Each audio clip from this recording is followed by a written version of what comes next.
Do you have flat, fine, uber straight, I'm talking lifeless hair?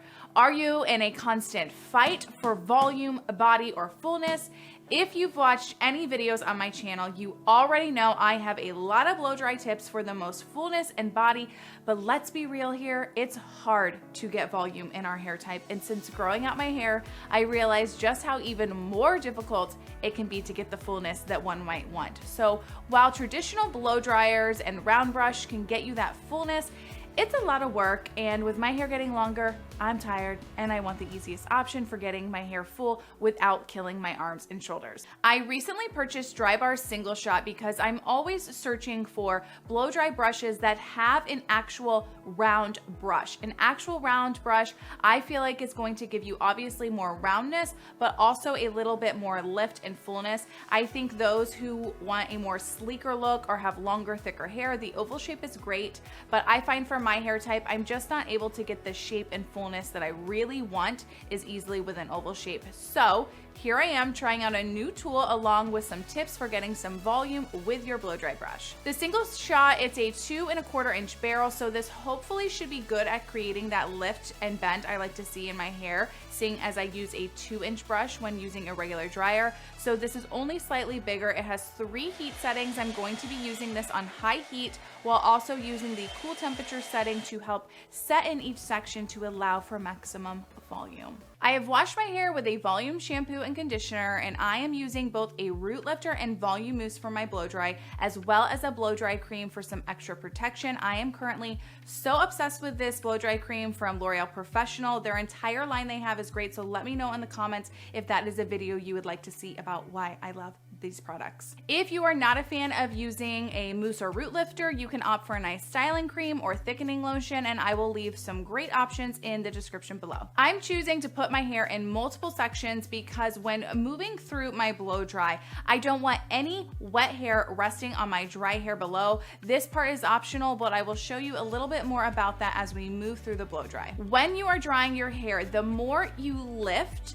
the more height you are going to get at your root. Obviously, this is going to make your drying a little bit more of an effort on your shoulders and arms, but it's still not nearly as much work as a separate blow dryer and brush, and holding only one item is far easier than 2. I like to roll my ends up into the brush as well, holding in place for just a little bit to get some shape, and then I will switch to the cool setting, run through my hair to cool it down, and then move on to the next section. The reason I opt to use the cool setting is that heat is what allows you to dry your hair and create the shape, and cool air locks it into place. I mostly do this for trying to keep as much lift on my roots as possible. If you have frizz or curl, the Cool Shot is going to also help keep your hair more straight. Moving into the next clipped up section, the reason I did multiple is that I don't want any wet hair resting on my already dry hair that's set below. So I stress this all the time in blow dry videos, and having multiple sections just makes it easier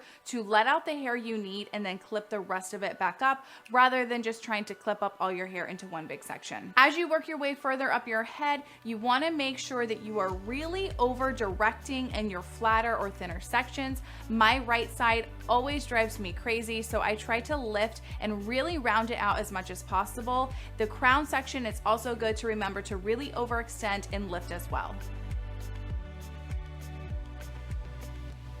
When getting to your top, along wherever you part your hair, I like to dry everything in a mohawk section, over directing the hair forward to create that lift.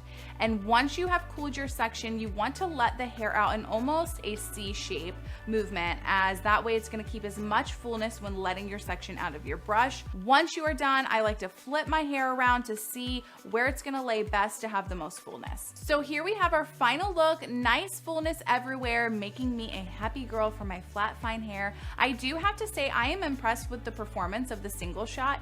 Things I noticed when using it that I liked: I felt like it got my hair dry in a decent time. It took me just 20 minutes, which is great, especially seeing that I use the cool setting for every section. The way the vents are positioned on the barrel allows for a greater airflow compared to other blow dry brushes I've used, so that is a huge perk. It's super easy to move through the hair. It glided really well, and the changing from hot to cool was not too terrible to switch back and forth to, and this is a very very lightweight blow dry brush, so it's gentle on those arms and shoulders. It also wasn't quite as hot as others I've used, so no burning my hand when working the section, which that's always a really nice thing. Things I noticed that I didn't like was, while it was easy to run through my hair, I noticed that if my section of hair was too big or moved too far down on the barrel, I could feel it getting caught slightly where the barrel meets the handle. So that was a little concerning because I certainly don't need any breakage on my hair more than maybe my ends already have. The bristles are made up of both soft and hard, but there are two sections where there's no softer bristles implemented. And while I don't have unruly hair, some of my ends I felt like I needed just like a touch more smoothness. So I would think that if you have more difficult hair, you might have that same problem. I'm not sure. I would love to see them disperse more of those soft bristles everywhere and maybe even make them a tad longer. Overall though, the Drybar single shot performed great. Even with those cons, I felt like the size of the brush allows for more volume and shape with my hair over some other options that I've used, and I would actually love to compare this to T3's Airbrush Duo because I really love that one, so I might just have to do a side-by-side comparison of the two.